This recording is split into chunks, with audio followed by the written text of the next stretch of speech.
Number commerce વિષય અર્થશાસ્ત્ર પ્રકરણ 7 વસ્તી. અગાઉના વિડીયોની અંદર આપણે વસ્તી વિસ્ફોટ કોને કહેવાય, વસ્તીના વલણો તેમજ ભારતમાં વસ્તીનું કદ અને વસ્તી વૃદ્ધિ દર તેમજ ભારતમાં વસ્તીમાં જાતિનું પ્રમાણ એના વિશે જોઈએ. આપણે જોયું કે ભારતની અંદર વસ્તી વૃદ્ધિ દર વધારે છે. ભારતમાં વિશ્વની વસ્તીમાં સૌથી વધારે વસ્તી વૃદ્ધિમાં જો નંબર આવતો હોય તો બીજો નંબર આવે છે. પ્રથમ નંબરે ચીન છે, બીજા નંબરે ભારત છે. એટલે કે ભારતની અંદર વસ્તી વધારે પ્રમાણમાં છે. અહીં વસ્તી જેટલા પ્રમાણમાં છે એમાંથી દરેક વસ્તી ઉત્પાદકીય નથી. સ્વાભાવિક છે કે દરેક વસ્તુ ઉત્પાદકીય વસ્તી ન હોય, પરંતુ અમુક વસ્તી બિન ઉત્પાદકીય હોય અને અમુક વસ્તી ઉત્પાદકીય હોય. પરંતુ જે પ્રમાણમાં વિકસિત રાષ્ટ્રોમાં ઉત્પાદકીય વસ્તી છે, જે રાષ્ટ્રીય આવકમાં પોતાનો ફાળો આપે છે, તે પ્રમાણમાં ભારતની અંદર ઉત્પાદકીય વસ્તી જે રાષ્ટ્રીય આવકમાં ફાળો આપે છે, રાષ્ટ્રીય ઉત્પાદનમાં ફાળો આપે છે, તેના પ્રમાણમાં બિન ઉત્પાદકીય વસ્તી પ્રમાણમાં જોવા જઈએ તો એ પ્રમાણમાં થોડી વધારે થાય છે. તો આજે આપણે જોઈએ ભારતમાં વય જૂથના પ્રમાણે ભારતની વસ્તી, વય જૂથ પ્રમાણે ભારતની વસ્તી ટકાવારીમાં જોઈએ.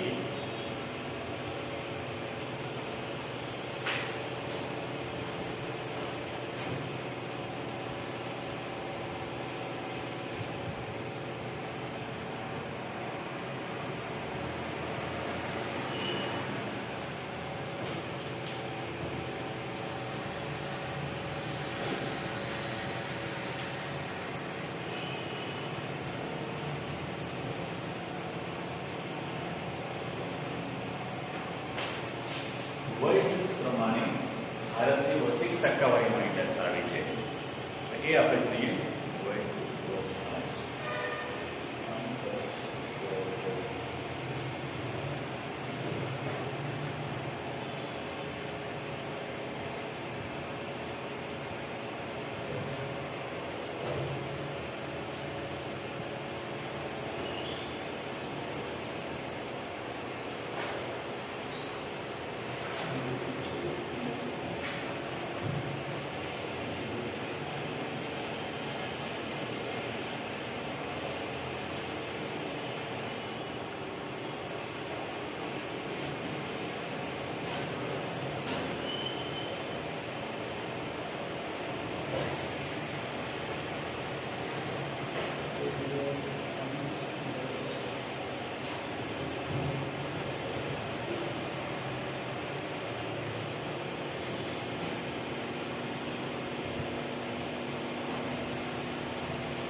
કે વર્ષ પ્રમાણે ભારતની વય જૂથ પ્રમાણે ભારતની કુલ વસ્તીમાં કેટલા ટકા વસ્તી એ વય જૂથમાં આવે છે. પહેલું છે 0.0 થી 14 વર્ષ. 0 થી 14 વર્ષ એટલે કે બાળકો.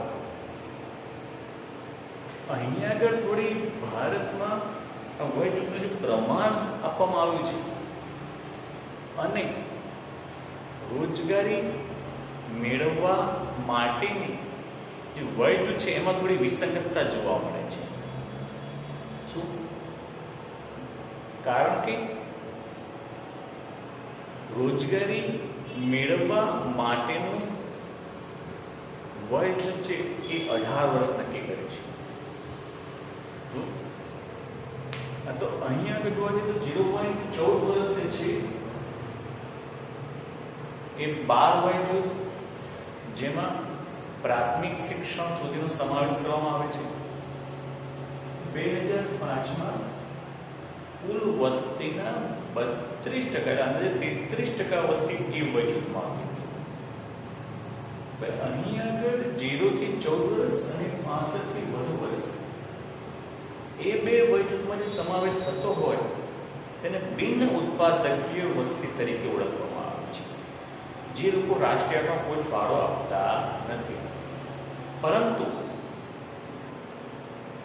તેનો વપરાશ કરે છે.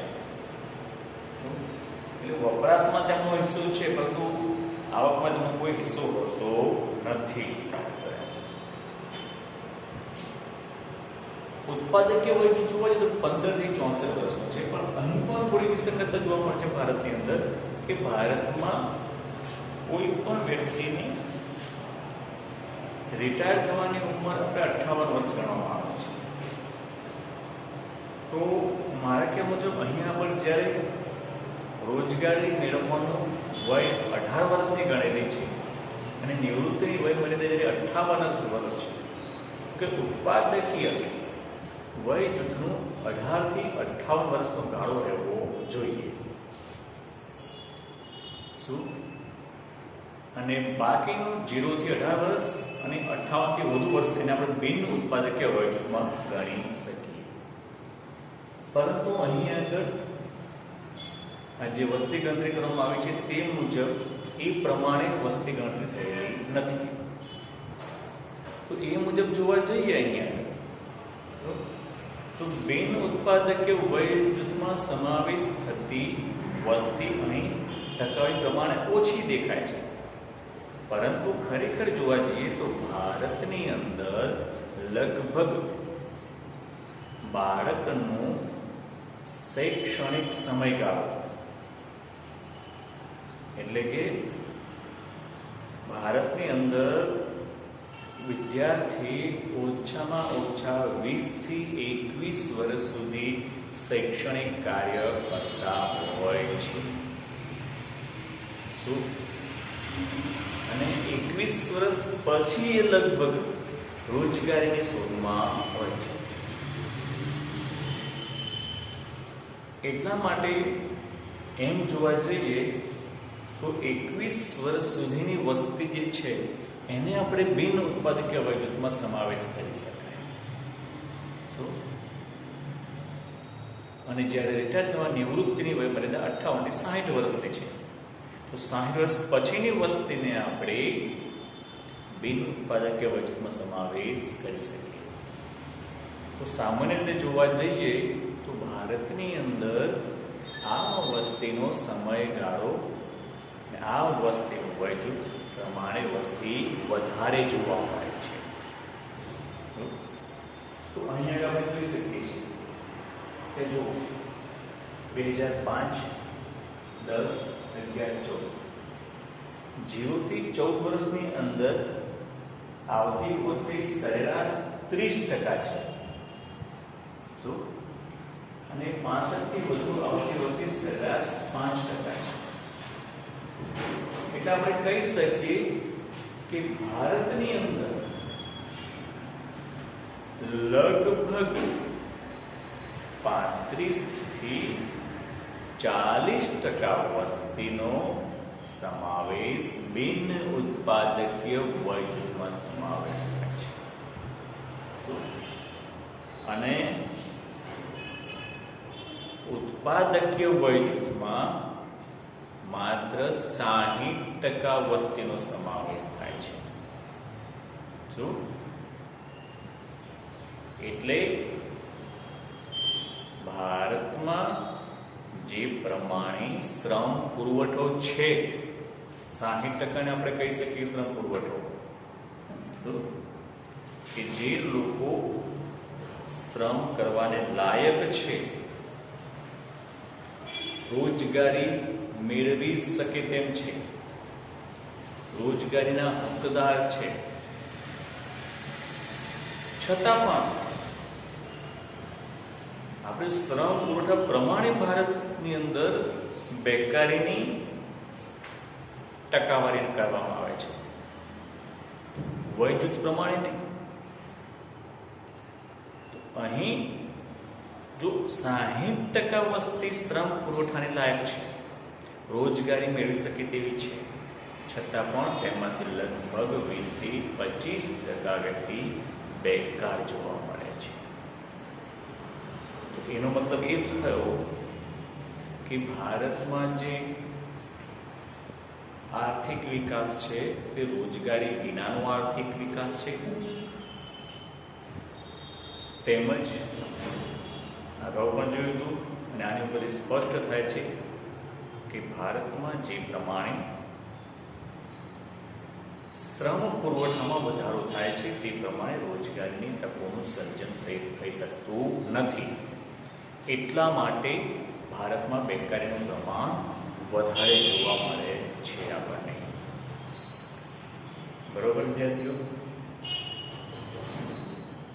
બીજી રીતે જોવા જઈએ ત્યારબાદ તો બેકારીનું કારણ અને વસ્તી વધારો,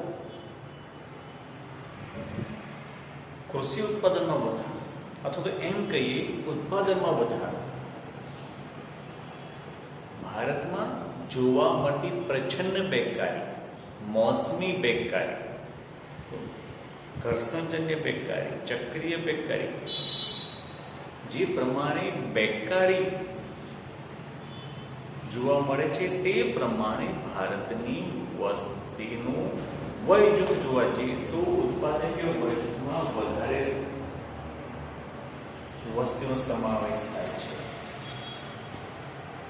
એટલે આપણી પાસે પૂરતા પ્રમાણમાં શ્રમ પુરવઠો છે, આપણે માત્ર તેમને રોજગારી તેમજ ઉત્પાદકીય પ્રવૃત્તિમાં સમાવેશ કરવાનો સવાલ છે.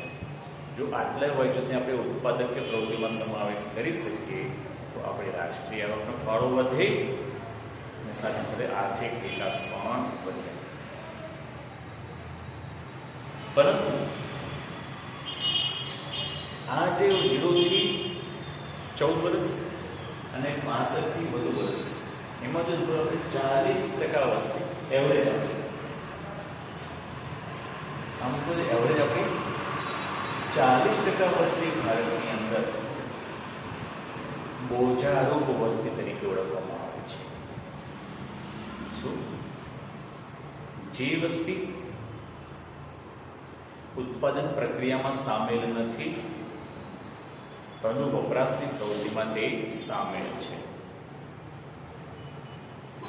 તો એમના દ્વારા વપરાશ થાય છે, આવક થતી નથી. તો ભારતમાં આ પ્રમાણ દિવસે ને દિવસે વધતું જતું જોવા મળે છે. બિન ઉત્પાદકીય વસ્તી ભારતમાં વધતી જાય છે. ખ્યાલ આવી જાય? તો આ ઉપરથી આપણે જોઈ શકાય છે કે ભારતમાં વસ્તીના પ્રમાણમાં ઉત્પાદકીય વસ્તીનો વધારો સારા એવા પ્રમાણમાં થયેલો છે. હવે આની પરથી એ જોઈએ આપણે કે ભારતની વસ્તી જે એ કયા કયા જગ્યાએ વહેંચાયેલી છે. શું એટલે કે ભારતમાં ગ્રામીણ વસ્તી અને શહેરી વસ્તીનું પ્રમાણ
આજે ભારતમાં પૂર્વ વસ્તીમાંથી ગ્રામ્ય વિસ્તારમાં રહેતી વસ્તી અને શહેરી વિસ્તારમાં રહેતી વસ્તી.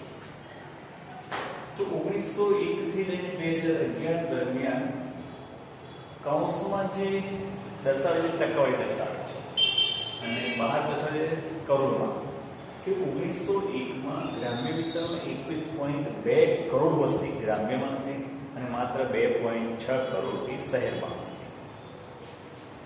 1951માં 29 કરોડ ગ્રામ્યમાં અને 6 કરોડ શહેરમાં. જ્યારે 81માં 52 કરોડ ગ્રામ્ય વિસ્તારમાં અને 16 કરોડ શહેરી વિસ્તારમાં. 2011માં 83 કરોડ ગ્રામ્ય વિસ્તારમાં અને શહેરમાં 38.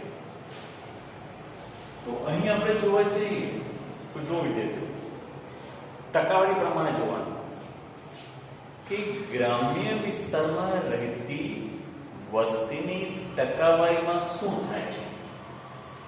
તો ગ્રામ્ય વિસ્તારમાં રહેતી વસ્તીની ટકાવારીમાં ઘટાડો થાય છે. જોજો ટકાવારીમાં ઘટાડો થાય છે પણ વસ્તીમાં તો વધારો થયેલો છે, અનેક ગણો. 21 થી 83 કરોડ સુધી પહોંચી ગયો છે વસ્તીનો વધારો ગ્રામ્ય વિસ્તારમાં. એ પ્રમાણે શહેરી વિસ્તારમાં પણ ગ્રામ્ય વિસ્તારમાં જેટલો વધારો થયો છે એના કરતા અનેક ગણો વધારો શહેરી વસ્તીમાં થયેલો છે. તમે જોઈ શકો છો કે માત્ર 1901 માં 2 કરોડ વસ્તી શહેરમાં હતી, જે આજની તારીખે